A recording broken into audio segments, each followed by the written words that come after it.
Hey there! Welcome to Jimothy Listens. My name is Jimothy. Pronouns are anything, they, she, he, it. Maybe not he, that's a bit boring. But anyway, welcome to the K-pop Catch-Up. What is the K-pop Catch-Up, I hear you ask?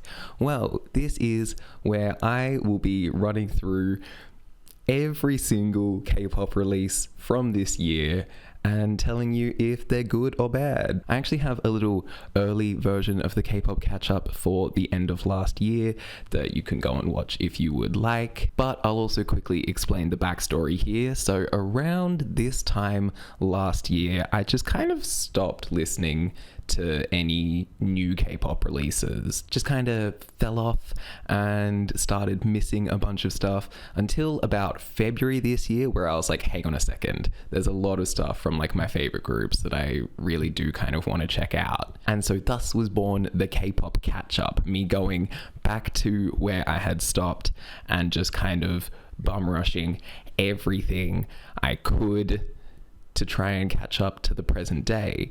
That kind of hasn't happened. And the reason that hasn't happened is because instead of just going, hey, I'll listen to the stuff that I kind of was excited for and missed out on, I was like, why not take this opportunity and listen to literally everything? I'm going through the little like K-pop release calendar anyway. The people who make that site, you're amazing. Thank you very much. I may as well just listen to not everything that's on that list because Jesus Christ, there's a lot there, but everything that's kind of like K-pop, like K-hip-hop, K-R&B, doing your thing, not for me, whatever. But the K-pop stuff, let's just listen to it all. And so we did, and now we're here, and now the sun has gone. I'm working with natural light, okay? Because if you want to see the homophobic lighting that my room has, otherwise, this is actually, that's not horrible. Okay, anyway, where was I? Yeah, listening to just literally everything I could find in the K-pop realm. So I actually still have not caught up. It is October, and I'm up to about August. I'm like a month behind, but new things keep coming out and I keep missing them. And so that has been going on the Jimothy Listens Instagram for most of this year, but I thought it's time to bring it over to the YouTube channel because I enjoy doing this stuff. I enjoy talking about it. YouTube is fun. And so here we are on YouTube with the K-pop catch-up, going through the entire year's K-pop releases, 1 month at a time. So this is January. In this video, we're going to be going through every K-pop release from January. I say every K-pop release. I'm sure someone is going to be like, actually you missed this. And I'm going to be like, fair cop. But basically every release, going through, talking about them, also ranking them because it's fun. Fuck it. I'm always someone who's like, why do we have to like rank things and pit things against each other? And then as soon as it gets to like me making content, I'm like, rank everything. It's fun to do, okay? So screw you. And just like if you watched the previous K-pop catch-up video, we're not just doing one ranking. No. We're going all out for this. So we have what you would expect. We have a ranking of all of the title tracks.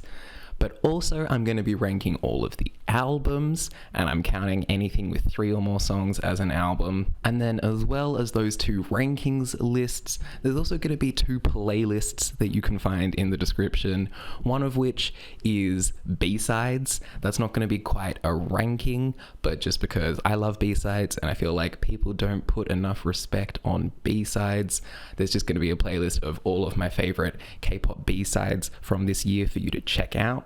And then the second playlist is kind of just a bit more fun for me, but because I love making reference to things way outside of the K-pop world, and so I thought it would be fun if anytime I reference or use... Do you hear that car? I live on a main road. It's going to happen. But I thought it would be fun that anytime I make a reference to something else or use something else or anything, there's going to be another playlist where you can go and easily find that. So if you're like, what's Jim talking about when they're comparing this like fucking bubbly girl group song to some like harsh noise underground rap song, you can find it easily and you can go, oh, you know what? Jim is insane. There's no connection. Anyway, I think that's all of the kind of housekeeping intro stuff we need to do. So why don't we get into it? And I think I will start basically where I left off with the last year video, and that is with NewJeans, who released OMG at the start of the... Oh my god, what is that? No need to be alarmed. That's just a little something that I'm going to be doing to introduce each release. When I'm talking about these songs and releases, I think it's important that you kind of have context of where I am going into it. If it's, you know, a group that I already like, a group that I've never heard of before, anything like that. And I feel like it can get a little bit tiresome if at the start of everything I'm like, I don't like this group, blah, blah, blah, blah, blah. I thought their last release was blah, blah, blah, blah, blah. And so I've got this handy little graphic here that's just going to tell you some sort of basic context about each release. For example, going into OMG, do I like NewJeans? Yeah, I do. What did I think of their last release? I thought Ditto is one of the best pop songs this century. What's my favorite song from the group? Ditto. And also just kind of for fun, it doesn't really have much weight on it, but who's my bias? It's Hanny. Hello, Editing Jimothy here. I'm also adding in 2 more categories that I think are actually more important than kind of any of the other ones there. So I'm also going to be putting there how much of the artist's discography I've kind of listened to in like a rough percentage or words or something, just to tell you if this is an artist that I have listened to a lot of or just like a song here or there. And I'm also going to be telling you how much I have listened to what I am currently talking about. For a single, it's easy. I'll just tell you how many times I've listened to the single. For anything else, I'll be giving you how much I've listened to the title track. If there's multiple title tracks, I'll make it clear which one, and I'll just pick whichever one I've listened to more. So that will be there to just give you a little bit of extra context so you can see, you know, if I'm absolutely ragging on something, if I'm just like a full-time hater of that artist, or if it's an artist that I really like that has just kind of dropped the ball for once, that'll let you know.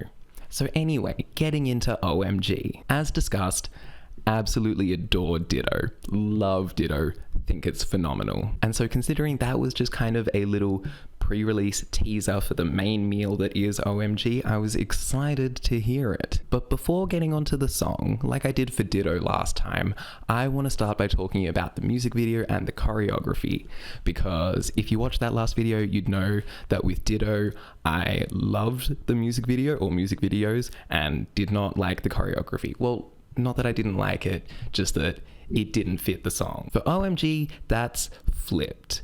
I think the choreography for OMG, delicious. Also, side note, when I'm talking about choreography and dancing, please keep in mind that I am a professional dancer and choreographer. In fact, now award-winning choreographer. So when I talk about dancing and choreography, please note that that holds weight and I know what I'm talking about. OMG's choreography is really fun. I've just loved NewJeans' use of like foundational hip hop since their debut. I think they're wonderful. I think it really fits with the song. I love the little Harlem shake that goes into the chorus, and then that oh my god is wonderful. It's great. There's a reason it blew up. However, on the contrary, the music video for this song is garbage. It's really not good. They tried to make some like real deep cinematic story kind of thing by putting the 5 girls in a mental hospital and each of them having different delusions. And apart from that just being a little bit icky,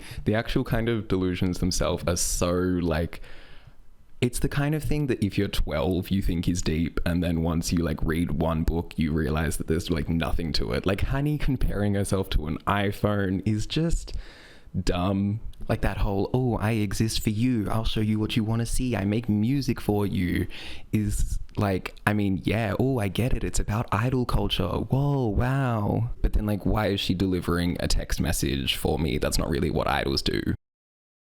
Oh, it doesn't matter who I am anymore. No, like quite literally the whole idol thing is that like the fans grow scarily deep attachments to like the people. The fans don't see you as just some like faceless body that carries out tasks. The companies do. Like the company is really kind of self-reporting here and being like, oh, this is how idols are treated. And it's like, Yeah, who's treating them that way, motherfucker? Okay, maybe the execution wasn't perfect, but like, oh, they're going for like an interesting, artistic, deep kind of thing. But no, they're not, because the rest of the video is just kind of like very lighthearted and fun. Like the song is just like a cutesy poppy love song. All of the other girls' delusions kind of range in seriousness. Minji thinks she's a doctor, which really only serves the purpose of having that funny little like plot twist when she gets thrown in the van too. Kain thinks she's a fairy tale character, which really only serves the purpose of having different locations to shoot the music video in. Haerin thinks she's a cat, which serves no purpose except for maybe like a tube treat ad down the line. I don't know. And then my girl Danielle is not crazy at all. She's being gaslit this entire time. It's supposed to be like, oh, she's so silly, she thinks she's an idol in a music video. Justice for Danielle, she was right. But then the worst thing of all is that they have the audacity to put in a little post-credit scene that's making fun of me doing what I'm doing right now and being like, no, you can't do this sucks. Like Minji just being like, gaja, like get on with your life, don't worry about it. Like, no, you can't just do something bad and then when people are like, it's bad, be like, actually we put in a little thing to say that you can't get mad at us, so you can't get mad at us. Like imagine going to a restaurant and they like served you a plate of like human shit, and then when you like complain to the waiter to be like, hey, I don't really want to eat shit, the waiter pointed to a sign on the wall that just said like, lol, imagine not wanting to eat shit, that's so embarrassing, ooh, sorry that you're like uncomfortable with our shit. Like, I'm not uncomfortable, I just don't really want to eat shit. I would prefer that you serve me something good. Anyway, I wasn't planning to get into such an unhinged rant right at the start of the video, but that's kind of where we went. So let's talk about the song instead. It's fine. It's not bad. Like, it's no Ditto. And in fact, if we look at where it sits among other NewJeans songs, like it's no Ditto, it's no Attention, it's no Hype Boy, it's not even really Hurt, I would say. It's closest to Cookie. Fortunately not in terms of lyrical content, but like the sound, it's just kind of that basic kind of bubbly pop sound, which is fine, but it's not as, you know, fun or exciting as the stuff that they've done before. Don't get me wrong, OMG definitely has its moments. The chorus is super fun and satisfying, as is the post-chorus. I especially like Haerin's version of it. I feel like her voice just kind of fits the vibe really well. She sounds really bright and cheerful. It's great. I love that little I know. Reminds me of that clip of Nakyung from Promise 9. On the whole, it's a bop. It just kind of doesn't really live up to the like pop perfection that is Ditto. So if we look at ranking it, it's the first thing on the list. So it's there, Ditto's there, Ditto, OMG. And here we can see with the rankings, I'm doing something a little bit different to how I did it last time. Last time we had the list there, 1, 2, 3, 4, 5, 6, blah, blah, blah, blah, blah. And I just sort of filled in the slots. Now I'm building it as we go. It's more fun that way. And it kind of, you know, builds anticipation. Like if something's sitting at the top, anything could knock it down at any point. It's not like, oh, that's in number one, that's number one. Like, nah, anything could happen. So OMG, it's on the list. Where? Have to wait and see. Will it be beaten by Heike, who released their first mini album, Rose Blossom? Yes, it will. That I'm not going to bury the lead there. Yeah, Rose Blossom, it's above OMG on the list. Rose Blossom is fantastic. What a song. I love everything about it. The melody is so bright and uplifting. The production is fun. The performances from the girls are great. It's one of those rare K-pop songs where it actually kind of makes me feel something. Like I listen to Rose Blossom and it's like, you know, oh, I'm going up, it's gonna be all right. And I'm like, you know what? Yeah, it is gonna be all right. Thank you, group of Korean children. Thank you for telling me that everything's gonna be okay. Even more than that, I think it's really telling of both the quality of the like producer of the song as well as the girls themselves, that the message comes across even without like reading the translation of the lyrics or even like ignoring the kind of English bits. The whole vibe of the song just like really pushes that like message forward. It's done so well. Like the post-chorus with those rising walls is delicious. And then as if that wasn't enough, the little transition into the bridge is just the best thing I've ever heard. Going from aforementioned whoa, whoa, whoa, whoa, whoa, whoa, whoa, which then we just strip it back into that nice little like organ kind of vibe with the chorus going over top again, and then we get that big energetic punchy drum fill to kick up into like the final chorus. Oh, fantastic. Gives me goosebumps every time. What a song. And I'm glad that like the general population kind of got that as well. Rose Blossom definitely had a little moment, and I'm super glad for that because high-key deserve it. Not that I really knew who they were before this, I had only heard Run, but like since then I really, really like high-key, and I'm glad that the rest of the world does too. But it's not just Rose Blossom, the song we're talking about here, because they dropped a whole mini album, and it's kind of fire. Especially the opening track, Ring the Alarm, which starts things off perfectly with like a little actual alarm going before we drop into a frankly disgusting beat, and we sit into some nice just kind of laid back rap verses, which are super nice, really well rapped. Then the pre-chorus adds a bit more mass to it, sort of being a bit like smooth and vibey and building up nicely before we drop just back into that nasty, disgusting beat for the chorus, and we get that really like punchy synth bass melody of that dum dum dum dum dum dum dum. Oh, delicious. And then the song also features a wonderfully energetic outro that just ties everything perfectly. Ring the Alarm, banger. And then the hits keep coming, skipping Rose Blossom because we've already talked about it. Crown Jewel is another really cool rappy track. I don't like it as much as Ring the Alarm, but it still is very, very fun. From there, we get the fan song, You Are My Key, which normally I'm not a fan of fan songs. I feel like fan songs tend to be a place where groups just decide to put their most boring songs that they've ever released and then be like, this is for the fans, because our fans hate good music apparently. But Hikey's bucking that trend by delivering an actually good fan song. Unlike the standard fan song, which is normally like a boring, depressing piano ballad, You Are My Key is fun, boppy, upbeat, actually makes you enjoy being a fan of the group. Especially that chorus, which is like the pounding four to the floor dance beat. It's good. It's real good. And then we have the final proper song on the album, Dream Thing, which is a bit more of a laid back vibe, but still energetic and fun.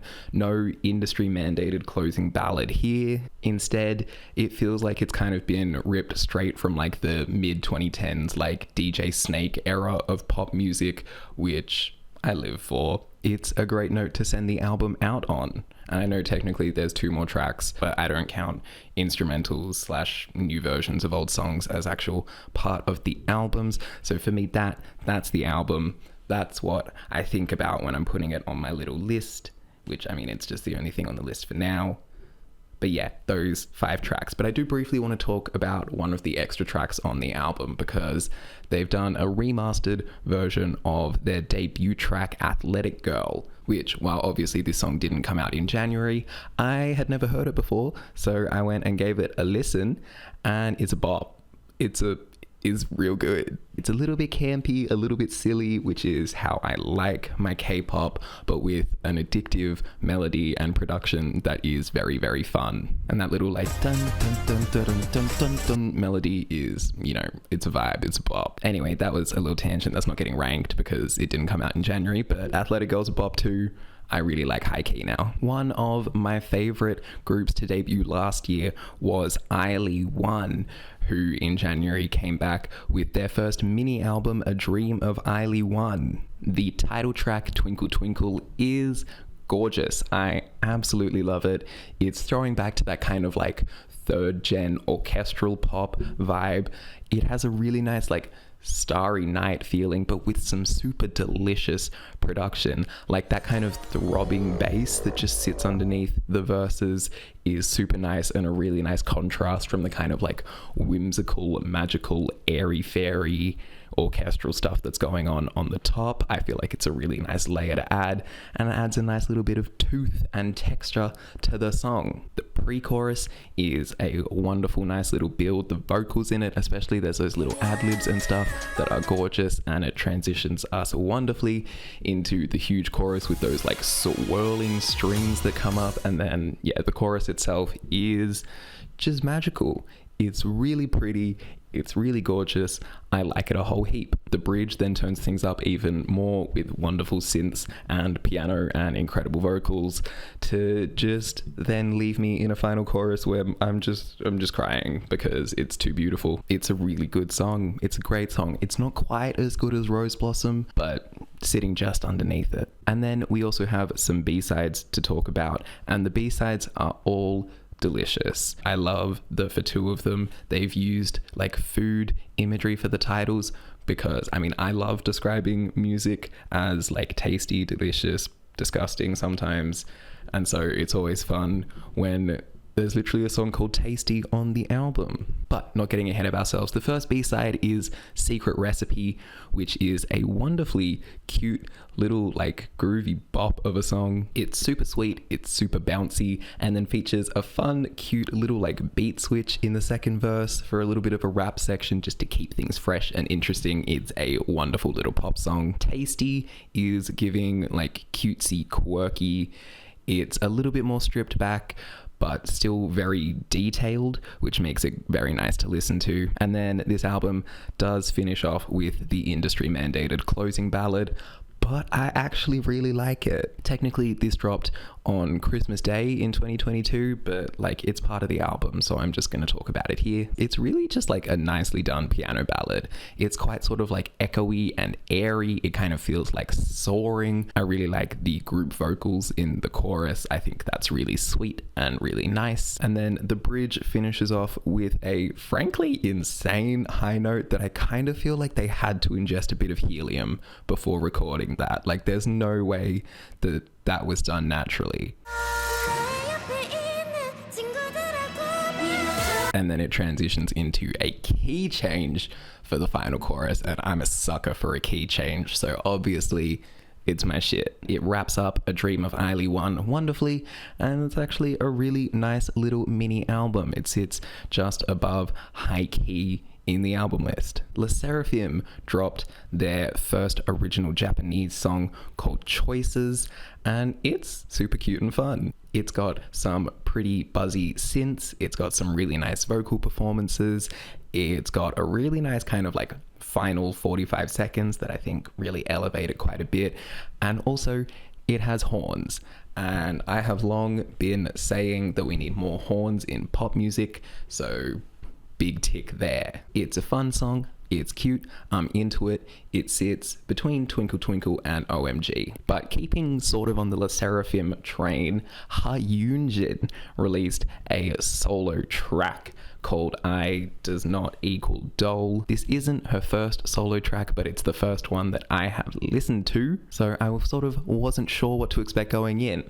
I'll be honest, I kind of expected it to be average, as most kind of self-made solo tracks from idols are. However, this is not that. This is a really, really good song. YUNJIN is a star. She's kind of made it clear since debut that she wants to be a force for change in the idol industry, in sort of seeing how idols are perceived and treated, and this song is her manifesto.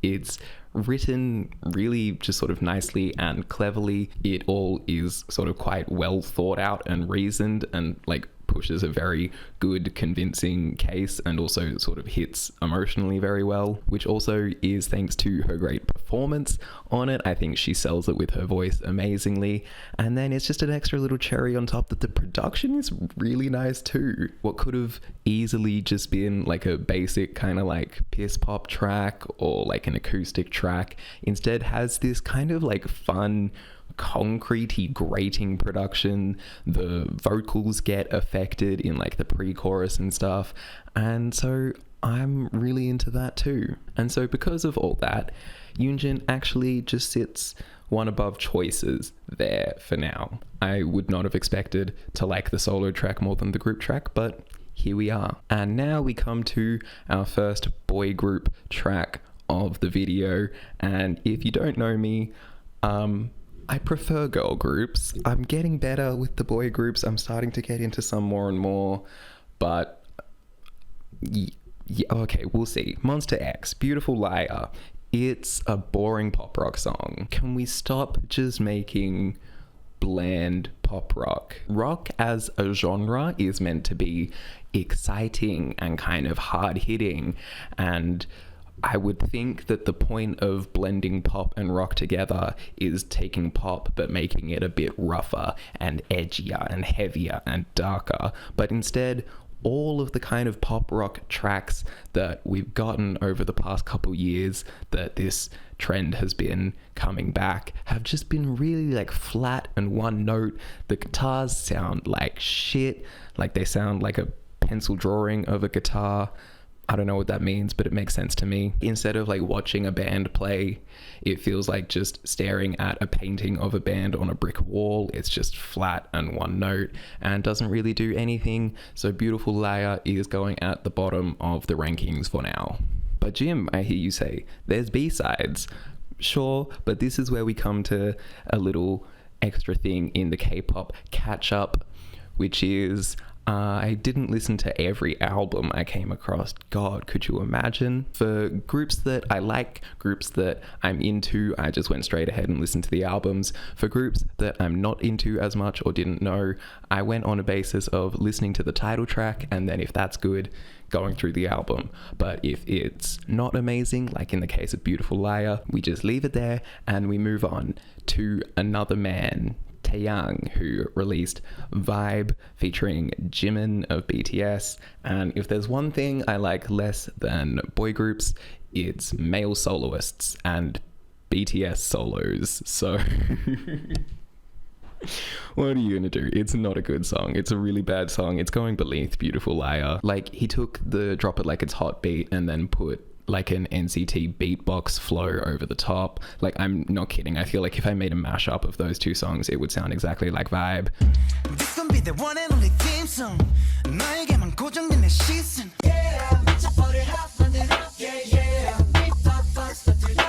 Like, it's just really boring and does nothing, and I don't care for it. Dreamcatcher are a group that I have really come to love over the past year or so, and they, for their 5th anniversary, released a little fan song called Reason. And it seems that High-Key has started a trend with the good fan songs, because this is probably the best fan song I have ever heard. It's a fantastic, just like metal song, which I love. I'm a metal fan, but more than it sounding really great, it actually is just a really good fan song. It kind of hits emotionally. Like, I've only been a fan of Dreamcatcher for a bit over a year, but I was feeling it like I had been there from the beginning supporting them. It's like quite emotionally weighty, and I think that comes from with how just like direct it is. I feel like most fan songs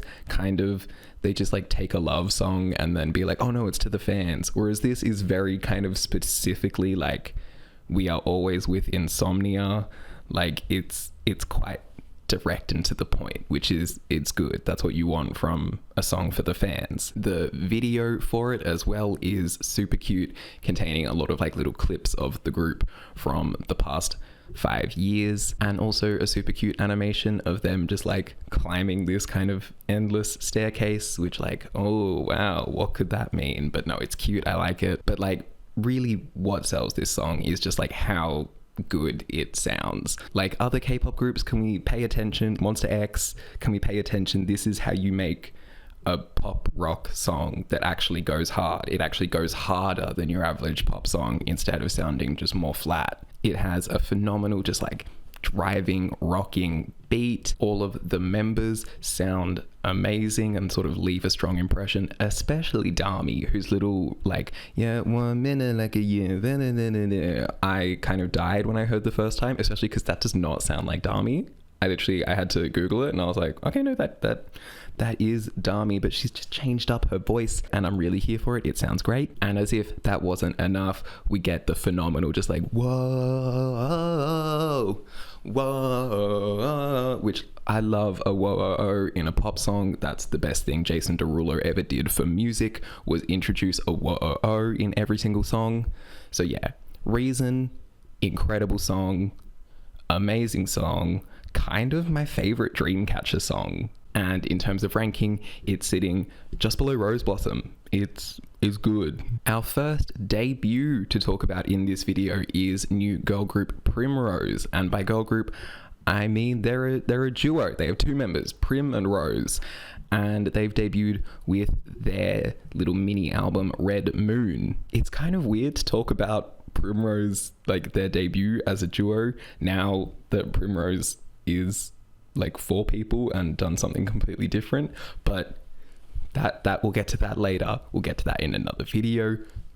Primrose is a duo for the purposes of this video. So their title track is a self-titled track called Primrose, and it kind of goes pretty hard. I really love how weighty those just like big hits of deep bass are, especially in the chorus when it's quite empty and you just have that like doom doom doom with then their vocals going whoa over the top. It's really nice. It's cool. It sounds great. The two girls show quite a bit of like charisma and personality, which is what you need if you're going to be promoting as a duo. You don't really have anywhere to hide. So yeah, it's a pretty decent debut. I'm not overly blown away by it. It's not really anything we haven't heard before, but it's not bad.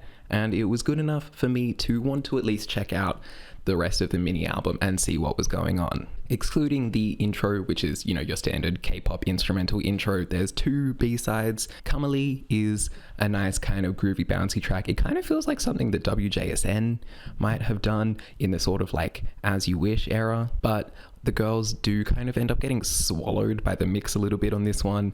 I feel like they just kind of need a bit more like power in the vocals for this track because they just kind of get a bit like trapped, but it's not a bad song. And then Play is a little bit more of a lower key track to finish off, and it's cute.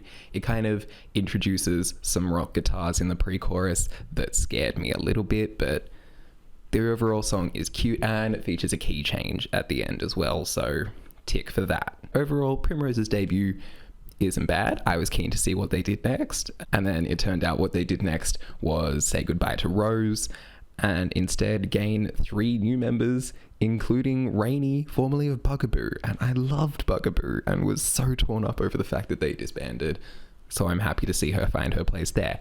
But we'll talk about that more in August, I think, is when they came back. But for now, Primrose, the song, sits in between OMG and Beautiful Liar, and the album is sitting just below High Key. Another girl group that debuted in January is Cherish, who debuted with their single Bloom, and this is nugu-nugu. This is like the nuguest of nugu. In fact, how many streams is this sitting at the moment? I want to see. Yeah, okay, it's been out for like 10 months and it's sitting at just over 1,000 streams. Like, it's the nuguest of nugu, and you can tell the video looks like it cost about $5 to make.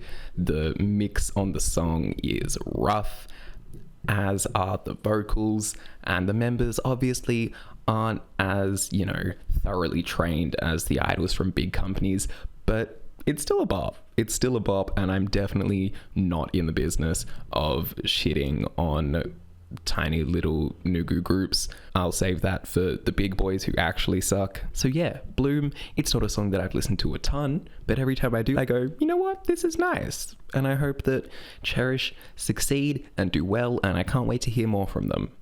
Unless they've like already disbanded, which, you know, could be, but I haven't heard anything, so I'm holding my hopes out. And in terms of ranking it on the list, it's going just beneath Primrose. One of my favorite songs of last year was the debut of supergroup Got the Beat with Step Back. I put it as my number 26 song of last year, and that's out of all music, not just like K-pop, out of everything, number 26, which is like huge. I think that's a phenomenal song, and so I was excited to see them coming back with a whole mini album this time called Stamp on It. Stamp on It kind of does a similar thing that Step Back had when, you know, we heard the name and everyone went, ooh, Step Back's gonna be like, get the fuck out of here, man, we're girls on top, and then ended up being like telling other girls to step away from their man.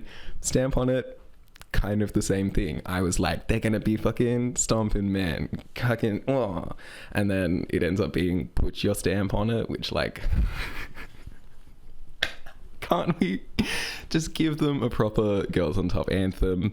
But no, this song is a bop. It goes incredibly hard. Obviously, I am a sucker for anything SM produces. I think that their production is just kind of far and away the best among K-pop. Like, the beat for this song is super fun. I love that looped sample that sounds just like the cuntiest baby in the world going goo goo goo goo goo goo goo goo goo. The song just kicks off immediately with some phenomenal vocals and just never really lets up. I love the stuttering synth in the chorus. I'm not the biggest fan of whatever that weird accordion is doing in the second verse, but that's kind of SM for you. They'll throw something weird in there like that. I think the light, dreamy Esper style switch up for the bridge is super fun, and then just breaks into a delicious little instrumental break, and then we get that bridge with those just like screeching synths in the background. Literally the way that they just come in like is phenomenal. They sound exactly like that, by the way. That was perfect. You ain't got no way. The day before I'm there. And then the song just kind of doesn't end. It kind of goes on for like 30 seconds longer than it needs to. It hits like, we get like what would be the final chorus, and then you go, great, the song's gonna end there. And then they just kind of give us like another little baby, baby, baby, babe, which is unnecessary, but doesn't hamper the song too much. I still think it's fantastic, and it's sitting just below Twinkle Twinkle. And then we get to the album, which is just more bangers. It's just banger after banger. Goddess Level is one of the standouts for me, mainly because of that drop, which just suddenly gives us like a jazzy sax in there. And as I'm saying, more horns in pop songs. I know that a saxophone technically isn't a horn, I think, but it's close enough. Alter Ego is a bop, and this is where I think it was a smart decision to not just make every song like a sort of super crazy noisy electro thing and have some that are more just like standard pop songs. I think that's a good vibe, especially because all of the members are, you know, talented enough to make that go insanely hard. Rose is probably my least favorite song, mainly because of that like trap drum loop that kind of just doesn't go anywhere. It kind of just lacks like a really solid chorus or hook to like bring it all together. Instead it just kind of stays on one note the whole time. But then Outlaw, Outlaw is just mental. Like, the verse kind of plays it a bit more safe. It's just got like a basic trap beat and kind of just does its thing. The pre-chorus has some sort of nice sweet synths in it that start to like build up the anticipation a bit. But then just, the thing that makes this song so good is just that drop, which is incredible. It sounds like watching a whole army of robots throw themselves off of Niagara Falls. It's just like metal cascading and dropping and splashing. It's wonderful. And the like descending vocals over it just add to that kind of like down falling feeling that everything has. It's so nice. The bridge is kind of surprisingly average, but then we can start getting like stabs of vocals in there that build up nicely for one last little drop, which just sells it. And then we finish with Mala, which is easily the calmest song on the album, but I really love it. I really love it, more than I would expect to. That kind of like looped flute sample is really fun. It kind of has like a little bit of a Blackpink vibe to the verse, and then we kind of switch into like a super sweet pre-chorus, which is very like nice and light. And then for the chorus, it kind of just mashes the two elements together, so you still have that kind of like Blackpinky big drum beat flute sample with then the kind of like lighter, brighter feel over the top of it, and it works really nicely. And then the hook with that like groaning bass and then the layers of like harmony vocals just doing that mala mala mala is really tasty. If Got the Beat, you know, continue to release more stuff, I don't know when that'll be, but I'd love to see them explore this kind of lighter side a bit more. Obviously I still love the Outlaw Goddess Level kind of stuff, but it would be fun to see a bit more of this. Overall, phenomenal album, as you'd expect from a group made up of just like the top gals in the industry. It's great, and it's topping the album list currently. YENA is a soloist that I have really enjoyed since her solo debut at the start of last year. I love her for her like fun, bright, really just like cutesy boppy style, which is why I was a little concerned that with this new release she's kind of just like gotten rid of all of that. Love War is a smoother, darker, more mature kind of R&B vibe, and predictably I'm not as into it. If we're going to talk about the kind of flow of the, I guess not an album but single, we have a nice little intro that starts everything off, which is just kind of light and vibey. YENA sort of just floats in with some nice sweet vocals. It's cute, it's a vibe. Wash Away is a bit of like a slower ballad moment. It's a little bit piss poppy at times, but it's not bad. It's not bad. And it comes with a key change, so obviously I have a soft spot for that. And then we get to Love War itself, which is, yeah, it's not bad. I like it better than I like a lot of songs like this. I'm kind of not really rocking with the romanticizing toxic relationships thing, but you know, if you're expecting K-pop to be unproblematic, I got bad news for you. The song itself is nice enough. It has, you know, a cute, gentle groove, a nice kind of vibe to it. YENA obviously sounds great. I really love her voice. I think that surprisingly, her kind of like high, cute, nasally tone actually works really well on a song like this. And then the feature from BO, I actually really quite like, which is a surprise given, you know, me not really liking single men. Sorry, I just got stun-locked by that wording there. Me not really caring for male soloists, and especially the kind of like K R&B, K hip-hop kind of vibes. But I do really like his verse. I think it elevates the song quite a bit. If I had to sort of make one real gripe about the song though, I'm not a fan of the stupid, edgy, like sense of beep that cuts like through the end of the bridge when she's like, fuck this, I'm gonna end this love war. Ugh, you just ruined any attempt at maturity that you had. This is something that's kind of a debate that I've been having with myself a bit this year as we're starting to see more swearing in K-pop. I'm not some like American Puritan who's like, oh no, I don't like cursing. I swear quite a bit. But I feel like it always just sounds weird in K-pop. I remember a tweet that I saw fucking ages ago at this point that's like, whenever Taylor Swift swears, she sounds like a teenager who has just been allowed to swear for the first time, and they're like, oh my god, fuck.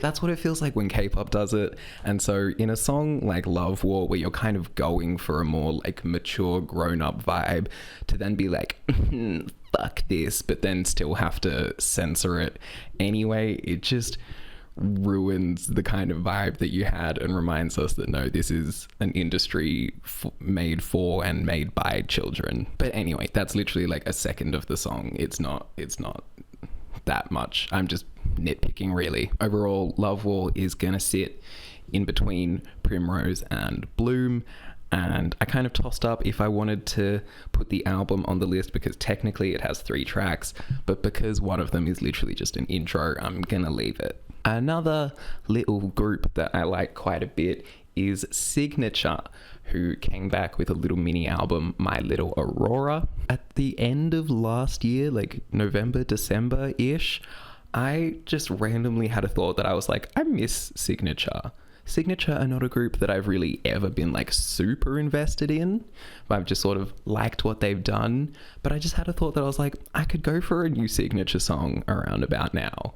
And then literally like 3 days after I had that thought, My Little Aurora was announced and they started doing the comeback stuff. And then it, you know, took me like 3 months to actually listen to it because of catch up things. But eventually we got there and I'm glad we did because bop, absolute bop. The title track, Aurora, is a super just fun, upbeat, bright, sunny, summery, energetic, sugary pop track that I adore. It's not the most inventive thing that we've ever heard, but it's a lot of fun and that's enough for me. It ticks all the boxes. cute song, cute video, cute choreography. It's just great. And I especially love the way that they pronounce the title of the song, because they don't just say Aurora once, they chuck it into a fun little like AURORA. But because of the like Korean accent and the way that works with like R's, it ends up sort of like rounding out and sounding like oh la la la la. And oh, I love it. It's so pleasing to my ears. It tickles them as I hear it, and I love it. Aurora is going to come in there and split up SSERAFIM to sit in between YUNJIN and Choices. And then we have B-sides to talk about. And oh boy, because I feel like the B-sides are kind of all better than the title track. Like, don't get me wrong, I love Aurora. You just heard me talk about how much I love Aurora.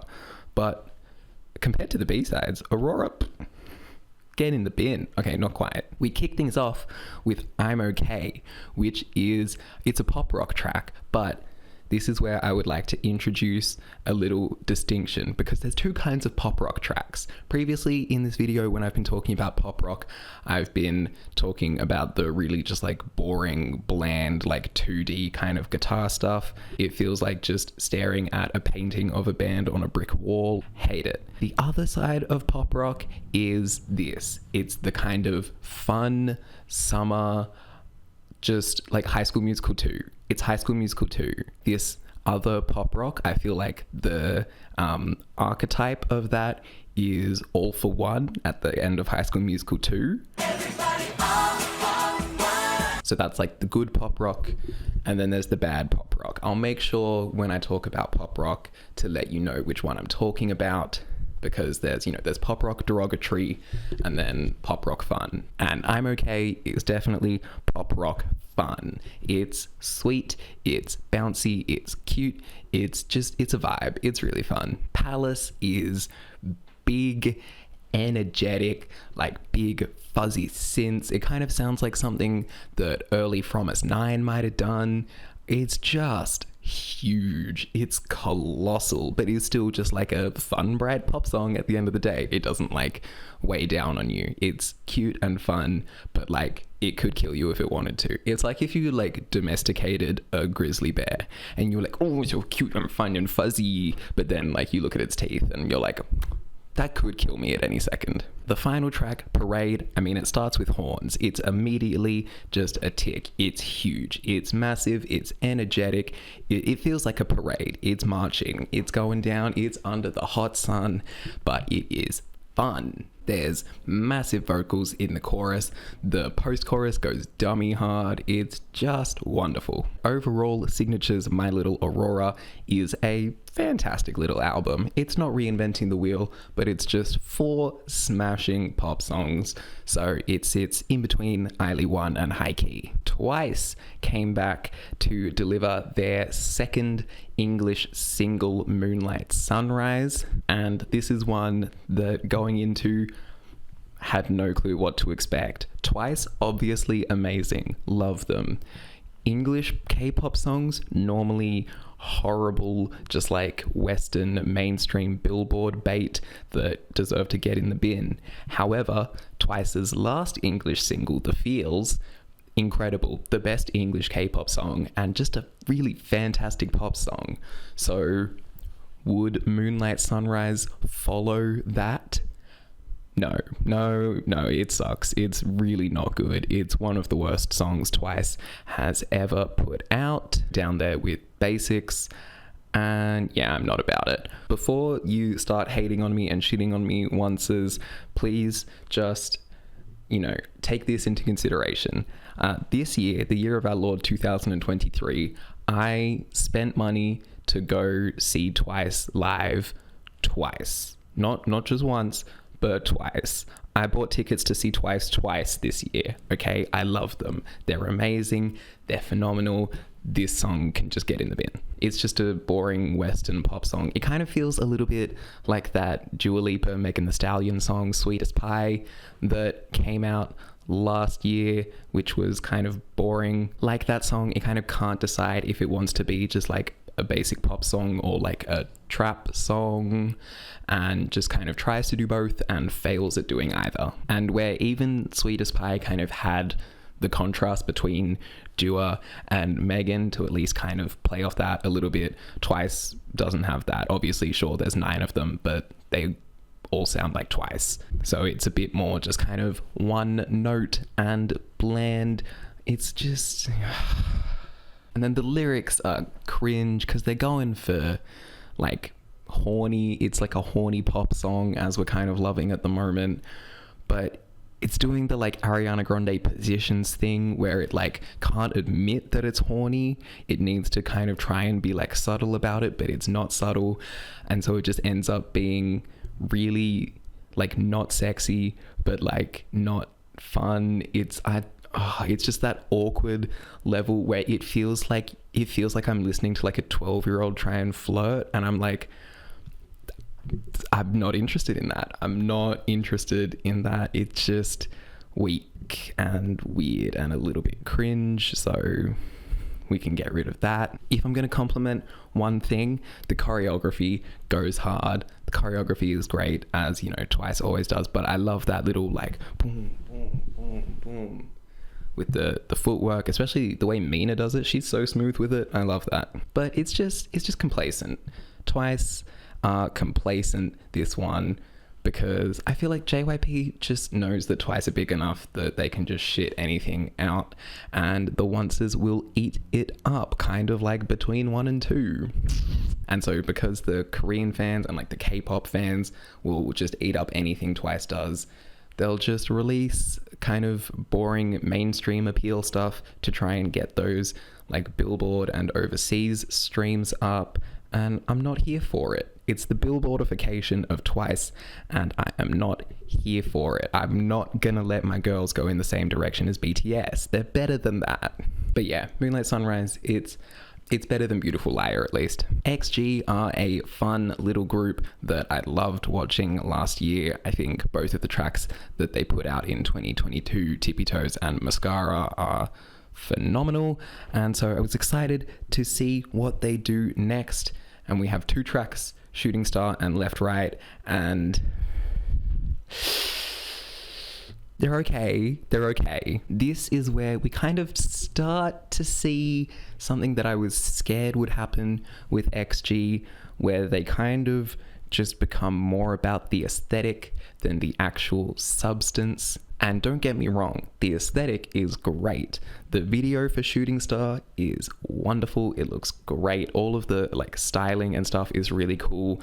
I love the like blue hair look that they had for all of them. I think that was gorgeous. The choreography is stunning, really nice, you know, like hip hop stuff going on there. They all do it really well. The song, even, it sounds great. The production is super fun. The beat goes insanely hard. All of their performances are great, but it's just a little bit soulless. Where Tippy Toes and Mascara, Tippy Toes especially, actually felt like it kind of had like a purpose and an intention and like a concept to it. Shooting Star just feels a little bit more like it's just kind of shitting out like your common rap lines and being like, great, we're done with it. Like, don't get me wrong, if I'm in the car and this comes on, I'm screaming along to Duran's everything I do it A1 flawless. But like, what are any of them actually saying? You know, everything I do it A1 flawless, make them go insane, pandemonium, riots, always looking fresh, got the green in my diet, head to my toe shining like canary diamonds. Actually, that's probably the best written verse of the song. I know that from there we just kind of go downhill, and I can't stand Maya's I be the one, don't gotta stunt, cause we cool and suited booted just for fun.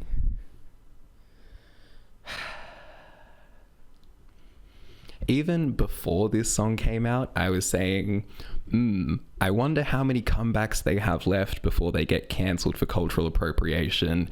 And it seems like they're just kind of speedrunning it. What I really liked about Tippy Toes and Mascara is that they kind of felt like they knew their place.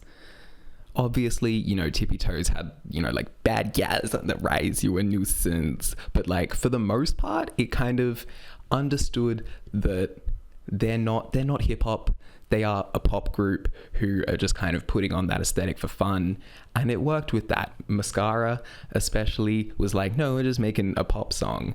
It kind of feels like now they're like, no, we're actual hip hop and we're gonna steal all of these AAVE phrases and make them sound really bad and then try and pretend that we're legit. But like, nah, you're a group of, you know, Japanese children who have just been like hand-fed a song by a company. You're not hip-hop. You're not hip-hop, and that's fine as long as you accept that. But if you start trying to convince me that you're hip-hop, that's when we're gonna have a problem. But Shooting Star is overall still a very good song. I feel like what I'm talking about there is just kind of the trend that I'm starting to see happen, and as we get into XG's latest release, like Girl Gang and, you know, that mini album, I'll, you know, talk about it more. But for now, Shooting Star, it's a good song. I like it. It goes hard enough and isn't so just kind of soulless to be whatever. And I didn't mention that as much as the raps are a little bit cringe and whatever, this song is really saved by the vocalists. Chisa and Juria really work their asses off in this song. The pre-chorus and the chorus and the bridge really just like sell it. If I listen to the first half of this song, I'm like, yeah, okay, it's fun, it's fine. But then once we get to that like bridge into the high note, into the final chorus there, and I'm like, okay, no, I understand. We're shining, we're soaring, we're going through the sky. It works. Overall, Shooting Star, it is good. It's sitting between YUNJIN and AURORA. It's good. I like it. And then there's Left Right, which I'm kind of not really going to talk about much because it's just like a bland R&B track. I mean, it makes sense that XG would do. That's the aesthetic they're going for. But as someone who doesn't really care for a lot of R&B at the best of times, especially the kind of just like modern mainstream R&B where you've just got like a bland trap beat and then you're doing some like singing over it, not really my favorite thing. So Left Right, it's a vibe, but I don't really care for it that much. Another debut that we had in January was MAVE, the virtual idol group who made their debut with Pandora's Box. Now, virtual idols, why are we doing virtual idols? I don't get it. I would understand if we were like saving the company money. I mean, I guess we are a little bit, but like if we were saving the company from having to work with like real idols, but you're not. These virtual idols are still like voiced and backed by real people. So just give me the real people. I don't care about a cartoon. Like K-pop is kind of based around the fans developing parasocial attractions and relationships to the idols. And that's a lot easier to do with a real person than a cartoon. And it's a shame because this title track, Pandora, goes hard. It goes so hard. It's a really, really good song, to be honest. I mean, it's basically your like kind of standard 4th gen big girl crush electronic song, but it's done really well. I think the chorus is huge. The big like rising group vocals of that Pandora is really, really nice. It feels the size of a planet. Like that song feels like an entire planet's worth of sound. It's really good. It's just a shame that it's being sung by fake people, because for now, ranking wise, Pandora is sitting in between AURORA and Choices. But I kind of feel like as much as my rankings I'm trying to base off just like the song, nothing surrounding it, just like how much do I like the song, but I can't help but think that if this were the exact same song but just released by a group of real people, it would be even higher up. I don't know. Anyway, we'll see what MAVE do next. Plus there's also a B-side to talk about. Hang on a second, because the B-side is good too, but that is mainly because I'm just kind of a slut for anything that's in 6/8 or 3/4. I can never tell the difference, but I'm a slut for both of them. Sure, the chorus of this song is quite underwhelming, but the bridge features suddenly like a Count Balder style harpsichord little thing going on, and it's wonderful. So yeah, I also like the B-side too. I just want real people. I just want real people. Or if you're gonna use fake people and use a cartoon, I'd love to see a virtual idol group that actually kind of uses all of the tools that gives them. Like in the choreography for this, don't make a choreography where real people are gonna do the challenge and eat you up. It's animation. You could have them fucking like flying around and doing all sorts of shit to be like, you real idols could never do that, could you? But instead, I'm just left watching it going, yeah, this is cool, but it would be better if it had real people. Just give me real people. Anyway, moving on. Our next boy group to check out is Tomorrow by Together, TXT, who came back with Sugar Rush Ride, and it's an okay song. I think my favorite thing about it is the music video, which is just them going into the forest and getting high as fuck off of some shrooms, just like tripping out for the whole video. I think that's super fun. Lol, my housemate just got home. So where was I? TXT going into the forest and getting just super fucked up off shrooms. Yeah, that's fun. The song itself, I don't know, it has its moments. I don't hate it. I think the kind of anti-drop with that little like whistle is a bit kind of weak, but I do like that it starts to build up after that. That like sugar rush, rush, sugar rush, rush, sugar rush, rush is fun. I don't mind that. It's got a nice vibe to it. It's cute. I don't hate it. And so it kind of sits just below Moonlight Sunrise there. This is a mini album. I didn't check out the whole thing, but I did listen to one of the B-sides because it features Coyle Ray, and that's something that I was intrigued by. I quite like Coyle Ray. I feel she's definitely overhated by the like general online community. She has some good songs, she can do some good stuff, but also she can definitely make some bad stuff. And so I was interested to see where this track would go. It's just piss pop. It's just piss pop. And I'm also now realizing that I've used the words piss pop quite a few times in this video and haven't explained what it is. If you don't know what I mean when I say piss pop, I actually have a little video explaining it. Just a little short definition of piss pop. So check that out. But this song is just piss pop. It's straight piss pop and it's all right. I like that it's kind of just like very overly bright. I think that's fun. It's just a very Coyle Ray track. And by that, I mean the production sucks. As is what happens with Coyle Ray's normal songs. Although not on her most recent album. But if we're talking about January, that hasn't come out yet, so forget about that. But yeah, that's TXT's comeback. And we're really just in boy group city at the moment. It's going to be a lot of men for quite a long time now. Aimers are a group that debuted last year. I talked about their debut Fight Inside on the last K-pop Catch-Up video.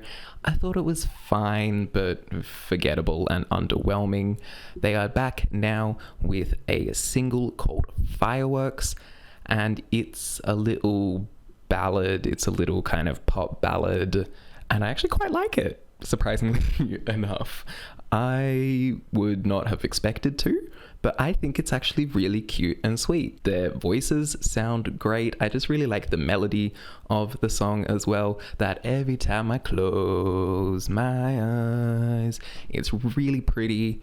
It's just, yeah, it's really nice. I don't have a lot more to say about it other than it just being like a really nice, sweet song. But yeah, it sits just below AURORA there. I really quite like it. The Seven are a Thai Korean boy group that debuted with the track Get Loose, and it's also a decent bit of fun. The rapping is pretty good, the production and the chorus are fun and vibey. It's not anything new, but I don't hate it. It's gonna sit in between Moonlight Sunrise and Sugar Rush Ride. NCT 127 released a repackage of their last album, Two Baddies, which I actually didn't mind the title track too. I actually did a reaction to Two Baddies back when it came out. That's on this channel. I'll chuck it in the corner thing. I thought title track was great.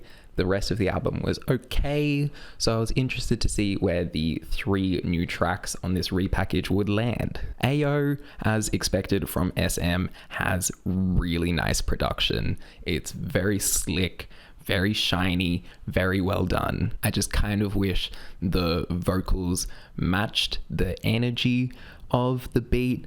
I feel like while the beat is kind of going big and doing cool things, the vocals, especially in the chorus, how it just sits in that ayo, which kind of sounds like it's coming from like over here. It's like ayo. It sounds cool, but like I feel like they could do a bit more. The pre-chorus is gorgeous, the bridge is delicious, and then the song kind of just ends out of nowhere.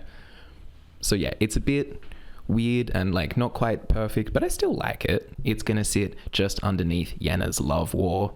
And then we also have the 2 new B-sides, DJ and Skyscraper.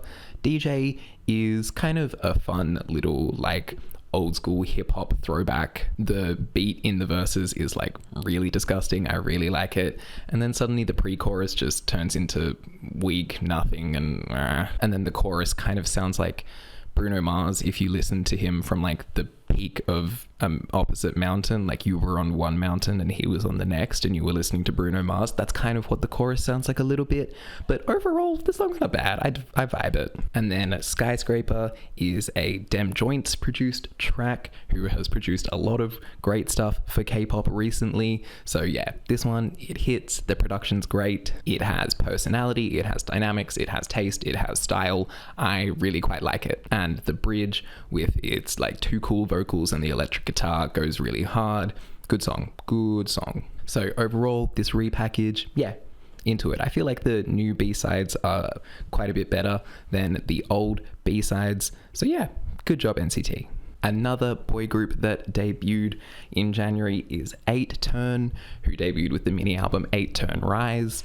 The title track, Tic Tac, is super fun. I really like it. It's got nice like full-bodied production, great performances from the members. It kind of almost sounds a bit more like what you would expect from a girl group in terms of just like fun poppy vibes with a little bit of like, I don't know, salt, like sugar and salt kind of sprinkled into it. Is quite nice. Nice enough that I thought, you know what, let's check out the rest of the mini album as well, which I also continued to be pretty impressed by.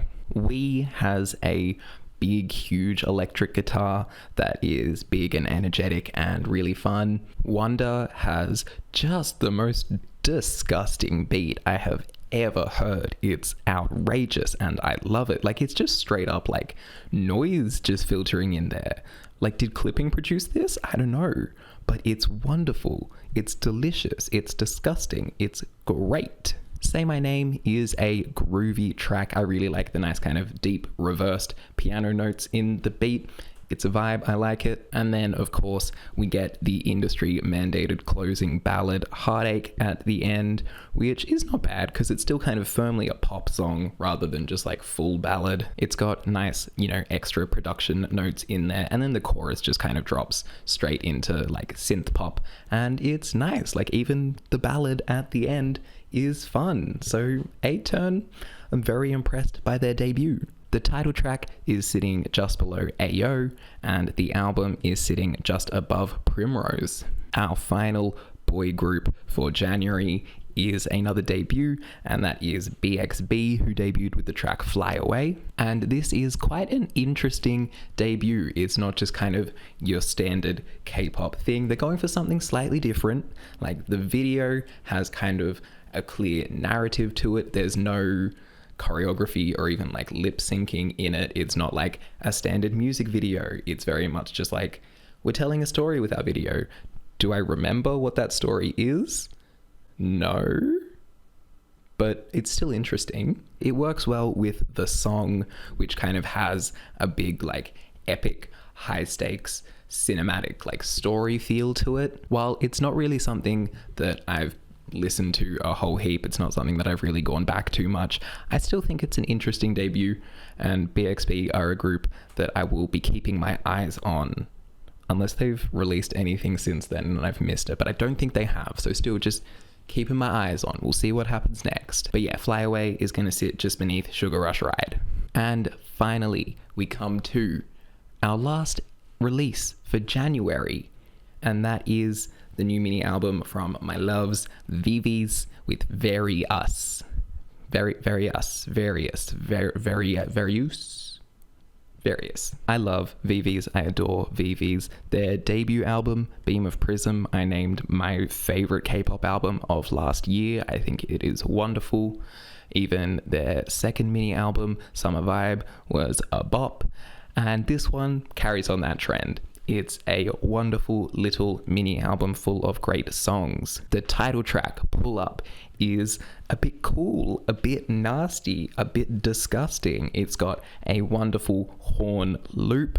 Yes to the horns. I love that the concept for this track is basically just them saying, we're hotter than you, get lost. And it works because they are indeed hotter than me. They're in fact very, like, look at them, look.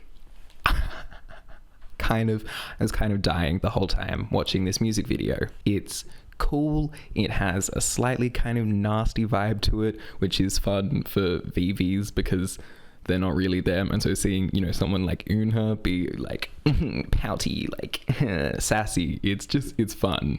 It's fun. It's a little bit silly. It's just great. It's fun. They gave their all into performing this one. Like the facial expressions go off. The choreography is really nice, is really cool. The outfits and the styling, immaculate. But really, it's the song. The song is, like, I love the kind of contrast between like the deep bass and their higher area voices. That sounds really nice. The chorus is just straight hot girl shit. It's really catchy, it's really punchy, it's sticky, it's fun. And then those post-chorus refrains are delicious, especially Umji doing that little, I don't know what it is, it's in Korean, but cigarette baby, and there's that little laugh into it, like so disgusting and delicious, and it makes me just want to melt at Umji's feet. VIVIZ have always been good at kind of selling the concept through their voice, not just in terms of like singing well, but actually putting personality and the feeling and the meaning of whatever song they're singing into their voices, and that is showcased really well here and also on this whole album, because from there we move to the track Blue Clue, which is very fun. It has a kind of like Saturday morning kids detective cartoon theme song vibe. It's Blue's Clues, that's why it's called Blue Clue. It has that like mysterious like inspector detective vibe, but also is just like fun and a little bit cartoony. It's great. And then Love or Die in my head continues the kind of spy movie theme that we've had going so far, but it feels like when the spy like lands on the beach of like the island that they're infiltrating,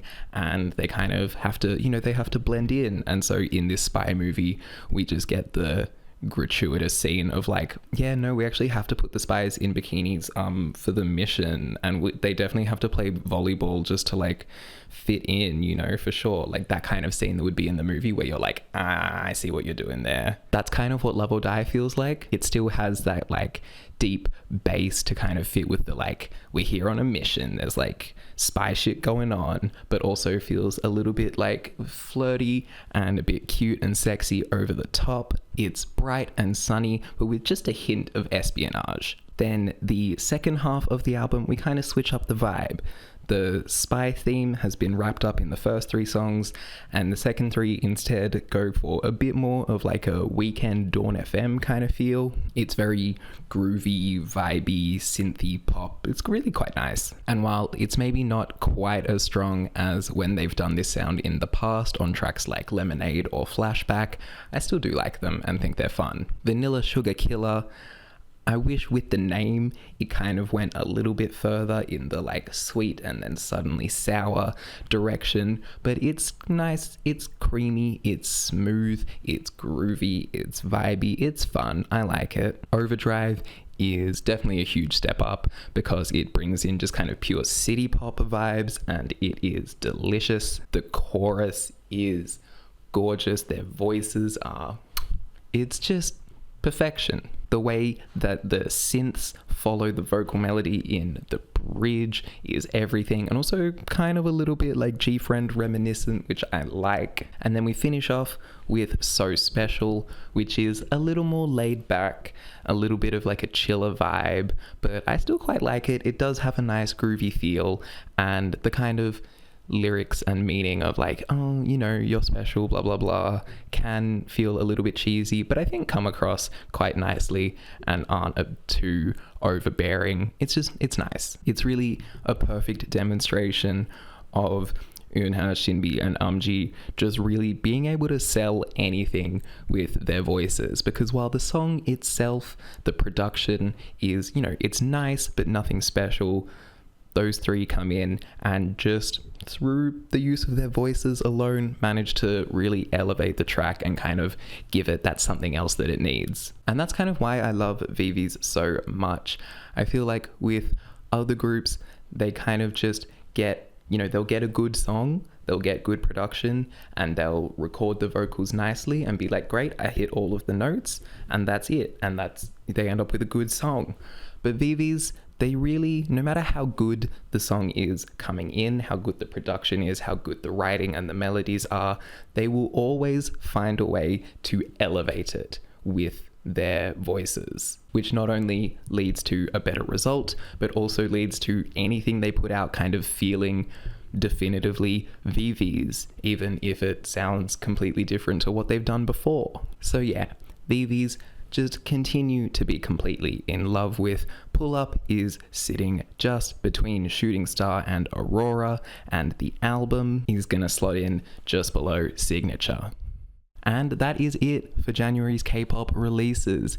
If we take a look at how the lists are sitting there, we can see that my favorite song of January is Haikey's Rose Blossom. That's, you know, of course, it's amazing, but also Dreamcatcher's Reason is right on its heels, as is Twinkle Twinkle.